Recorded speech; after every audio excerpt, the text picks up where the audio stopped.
Joe, you infiltrated an Antifa conference call this past September and accidentally came upon a top Dominion voting systems executive named Eric Coomer.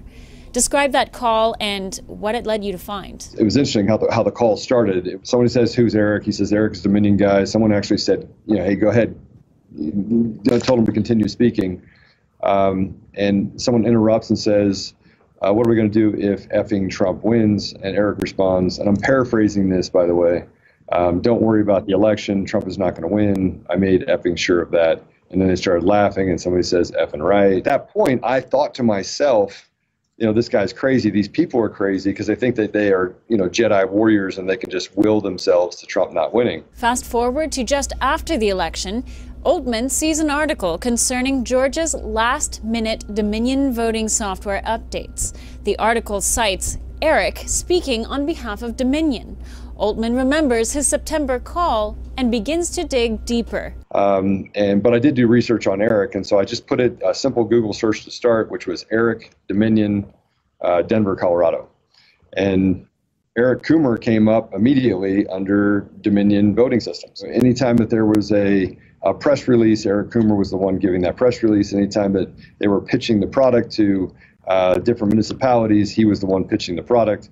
And I'm talking about Arizona, Wisconsin, Georgia, Pennsylvania, you name it, his name pops up everywhere. The real shocker came when Altman found Coomer's Facebook posts. And when I got access to his Facebook, you get that sinking feeling like this is crazy. Here's the director of of strategy and security at Dominion.